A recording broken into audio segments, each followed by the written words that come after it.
Anak abolishing the Optical Media Board created under Republic Act number 9293, transferring its powers and functions to the Intellectual Property Office of the Philippines and for other purposes. Mr. President, I move that we recognize to sponsor the measure no other than our distinguished colleague, Senator Robin Hood Padilla, Mr. President. Senator Robin Padilla is recognized. Maraming salamat po, Ginoong Pangulo at sa ating pinunong mayorya. A'udhu billahi minash shaitanir rajim. Bismillahirrahmanirrahim. Alhamdulillah rabbil alamin. Bismillahi wassalatu wassalamu ala rasulillahi. Assalamualaikum warahmatullahi wabarakatuh. Ginoong Pangulo, mga kagalang-galang na kasama, tumitindig po ako ngayon sa bulwagang ito bilang tagapangulo ng Committee on Public Information and Mass Media upang sponsor ng Senate Bill number 1654 sa ilalim ng Committee Report number 34.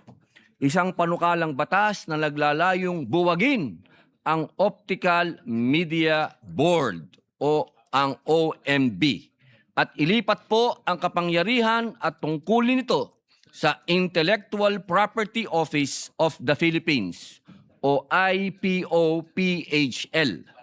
Ang panukala pong ito na naging paksa ng pampublikong pagdinig noong ika-11 ng Pebrero 2026 ay inihain ng ating masipag na kasama si Senador Win Gatchalian at isinaalang-alang din ang Senate Bill number 991 na inihain ng ating iginagalang na kasamahan, Senador Jinggoy Estrada.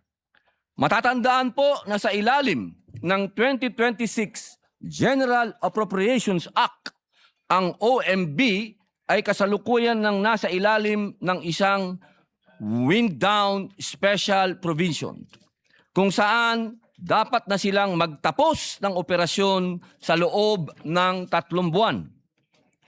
Ginoong Pangulo, ang Optical Media Board o ang OMB ay itinatag sa ilalim ng Republic Act number 9239 taong 2004 upang bantayan at i-regulate ang mastering, ang pagmamanufacture, replikasyon, importasyon, eksportasyon at distribution ng mga optical at magnetic media. Malinaw po ang kasaysayan nito. Ang OMB ay binuo at dinisenyo para sa panahon ng talamak na pirata sa mga pisikal na media gaya ng mga CD at DVD. Ito po ang panahon na ang laban natin ay nasa mga kalsada at mga warehouse kung saan tinitimbog ang mga peking plaka at pelikula. Subalit, dahil tayo po ay nasa makabagong panahon na ng technology, nagbago na rin po ang anyo ng krimen. Kung nagbago ang problema, dapat magbago rin ang ating tugon. Sa kasalukuyang panahon ng streaming services tulad ng Netflix, Amazon Prime, at iba pang digital platforms, malinaw na hindi ito sakop ng mandato ng OMB na idinisenyo para sa isang disk-based na ekonomiya. Kailangan na ng mas mataas na technology neutral na mandato na mangangalaga at magpapatupad ng intellectual property rights. Kaya atin pong sinusuportahan ang mungkahing ilipat ang functions at powers ng OMB sa isang ahensyang may enforcement powers at sapat na kapasidad na harapin ang mga hamon ng digital age. Ito po ang IPOPHL. Sa pamamagitan nito, binibigyan solusyon din po natin, Ginoong Pangulo, ang ilang mga naging suliranin kaugnay ng OMB. Noon pong aming pagdinig sa komite, napag-alaman namin na tila sa kagustuhan ng OMB na manatiling relevant. In-expand nito ang coverage ng optical media o magnetic media upang mapabilang ang SD card at i-require ang export permits mula sa mga kumpanyang gumagawa nito.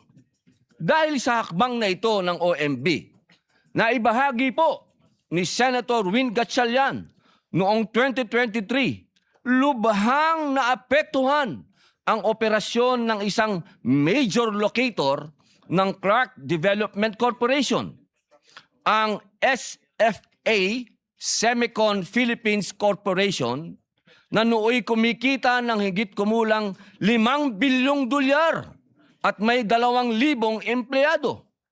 Ayon sa paliwanag ng CDC kay Senator Win Gatchalian, ang pag-require ng export permits at pag-impose ng regulatory fees ng OMB sa mga produkto ng SSPC na SD cards, micro SD cards, and memory modules ay nagdulot ng paghinto ng operasyon ng nasabing kumpanya at pagkawala ng libo-libong trabaho ng marami nating kababayan. Hangarin po ng panukalang batas na ito na ayusin ang suliraning katulad nito at sumabay sa makabagong panahon. Sa ilalim ng panukalang batas, ang mga sumusunod na kapangyarihan ay tungkulin ng OMB ay ililipat na po sa IPO-PHL. Paglilisensya, regulasyon at inspeksyon ng mga establishmento involved sa reproduction at distribution ng copyright works sa physical media o sa kanilang digital equivalents, kabilang ang paggamit ng visitorial powers. Pangalawa, pagpapatupad ng mga administrative at penal provisions na may kinalaman sa unauthorized reproduction ng copyright works. At pangatlo, pagpapanatili ng database at registry ng mga lisensyadong establishmento at reproduction equipment. Sa pag-absorb ng mga tungkuling ito, ang IPO-PHL ay maaaring gumawa ng hiwalay na dibisyon sa ilalim ng Bureau of Copyright and other related rights nito kung kinakailangan. Kay kaakibat nito, ang mga pag-aari ng OMB gaya ng mga tala, kagamitan, pondo at iba pa ay ililipat na rin po sa IPO-PHL. Nais ko din pong bigyan diin na walang mawawalan ng trabaho sa pagbuwag na ito. Sa ilalim ng panukala, ang mga kawani ng OMB ay ililipat po sa IPO-PHL nang walang pagbaba ng kanilang sahod at benepisyo. Ang pondong kinakailangan para sa implementasyon ng batas na ito ay kukunin po sa pondo ng OMB. At sa kalaunan ay isasama po sa budget ng IPO-PHL.